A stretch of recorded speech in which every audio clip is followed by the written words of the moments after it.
Alright, so every time I go down like on a TikTok video or a Christian YouTube video, I always like come across these questions of people asking like, where does God come from? You know, who created God and all that. And to me, this never really makes sense. And to me, even though this is something that I myself even wonder sometimes, you have to like rethink about it and realize that that question doesn't really make a lot of sense if you think about it. Because think about it for a second. God is the definition of God. God is not meant to be, he is not meant to be understandable from our point of view, from our like, you know, our understanding, our logic. We cannot put God in our like timeline of like, you know, I was born 17 years ago, and we can't say to God, oh, when were you born? No, like it doesn't work like that, because God already existed. He already existed. There was no point in time where God didn't exist, and there won't be a point in time where God doesn't exist. The definition of God is literally being God, above all things, all knowing, all powerful, all created, all infinite, all eternal. How can an eternal being have a beginning?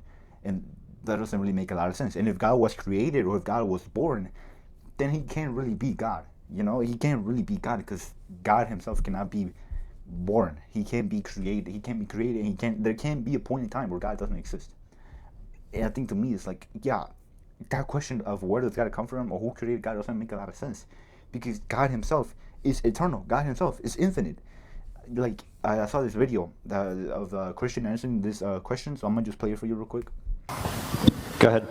All right, your question, where did God come from, assumes that you're thinking of the wrong, obviously it displays that you're thinking of the wrong God, because the God of the Bible is not affected by time, space, or matter. If he's affected by time, space, or matter, he's not God.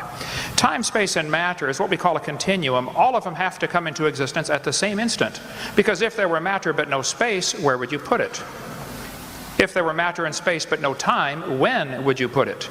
You cannot have time, space, or matter independently. They have to come into existence simultaneously. The Bible answers that in 10 words. In the beginning, there's time. God created the heaven, there's space, and the earth, there's matter.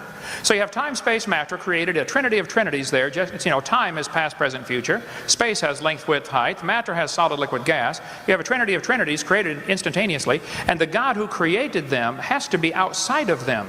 If he's limited by time, he's not God. The guy who created this computer is not in the computer. He's not running around in there changing the numbers on the screen, okay? The God who created this universe is outside of the universe. He's above it, beyond it, in it, through it. He's unaffected by it. So the concept that a spiritual force cannot have any effect on a material body, well then I guess you'd have to explain to me things like emotions and love and hatred and envy and jealousy and rationality. I mean, if your brain is just a random collection of chemicals that formed by chance over billions of years, how on earth can you trust your own reasoning processes and the thoughts that you think? Okay, so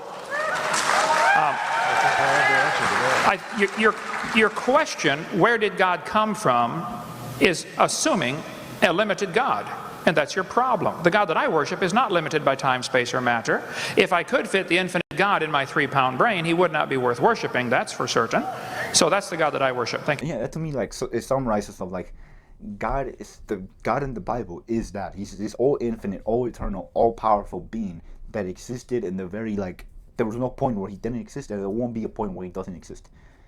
And, you know, even says it in John, in the beginning was the Word, and the Word was with God, and that Word was Jesus. And a lot of people like to say that Jesus isn't God, but Jesus was there in the beginning. Jesus is God, because he was there when God was, if that makes sense. But like what I'm trying to say is like, God, Jesus, the Holy Spirit, God, Jesus, it's all the same thing, because they're all the same, because Jesus was there in the beginning with God. God didn't create Jesus. Jesus already existed. So what I'm trying to say here is like, the question of like, where does God come from, or, you know, who created him, can't apply, because God is beyond that. He's beyond our understanding. He's beyond us, right? I was created, I was born, and there was a time before I existed, and there will be a time where I don't exist anymore, at least in this, you know, physical realm or this earth. But with God, there will never be a time where he doesn't exist, and there will never be a time. There was never a time where he doesn't. There was never a time where he didn't exist, and there won't ever be a time where he won't exist. And yeah, even in the Old Testament, you know, when Moses asked him like, "Who are you? Like, what should I say to them that sent me?" And he basically says, "I am who I am." I think that right there summarizes like, I am who I am. God is like he is. He is the I am. He is the is. Like, God simply is. He is the I am. I am who I am. He was simply saying like, I am who I am. Basically saying he was who he is. He's like reality itself, or like existence itself, or like something along those lines of like, he is who he is. He's never changing. He always was, and he always will be. So that question just to me never made a lot of sense. No, there was a point of like a couple of times I myself did wonder that question, but when you really think about it, that cannot apply to God, because God is meant to be this infinite, eternal being, creator that's beyond our understanding, who's all infinite. So it makes sense why our finite minds cannot understand the infinite. But yeah, that's just my thoughts. What do you guys think? Leave it down in the comments. So yeah, thank you for watching. Goodbye.